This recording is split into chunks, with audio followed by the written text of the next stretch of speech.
va nourrir vos salons de lecture et surtout parfaire la connaissance que vous avez de l'œuvre gigantesque du président Paul Biya.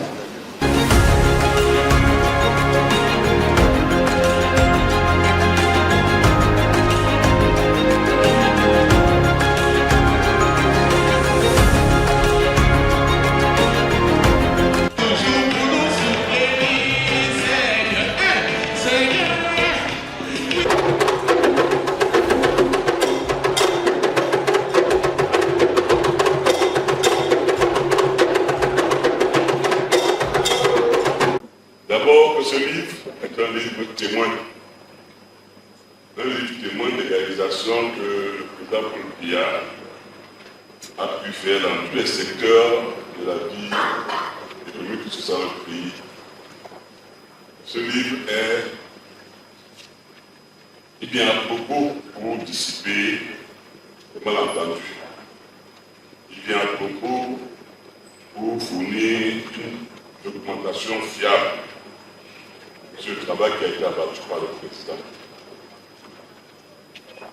Ce livre est une œuvre scientifique parce que bâti sur des méthodes scientifiques qui devaient faciliter l'accès aux chercheurs, à toute personne voulant faire des recherches, l'accès aux faits concrets qui matérialisent la gouvernance du président Paul Biya.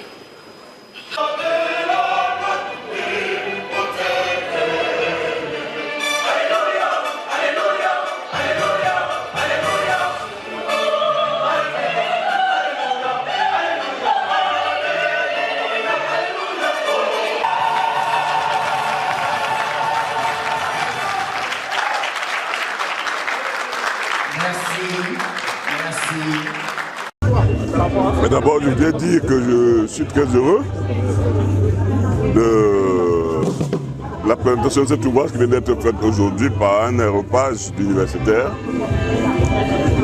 qui ont décortiqué de long en large le bilan des réalisations du président Paul Biya depuis qu'il est à la magistrature suprême. Et le fait qu'on ait besoin de 2 tomes de 650 pages, chaque tome à peu près, traduit bien l'immensité de cette œuvre. C'est parce que j'y ai cru dès le départ que j'ai soutenu ces travaux scientifiques, convaincu que si certains sont critiques, et parce que la critique est facile, il faut aller au fond pour regarder ce qui a réellement été fait, ce qui a été construit. Et un pays ne se construit pas en un jour, ni même en 40 ans. Un pays a besoin de temps. Et si vous regardez le chemin parcouru entre 1982 et aujourd'hui, c'est un immense chemin qui a été parcouru. Je crois dans tous les domaines. Je veux faire grâce aux statistiques. Elles sont dans l'ouvrage. Chacun peut les consulter.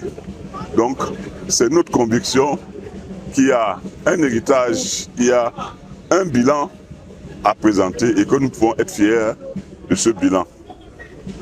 Personne n'a jamais dit que le Cameroun était devenu un paradis, mais il est quand même beaucoup plus loin que ce que certains veulent nous dire. On y vit beaucoup mieux que ce que certains veulent nous faire croire. Voilà ma conviction et la raison pour laquelle j'ai soutenu la réalisation de cet ouvrage. Merci.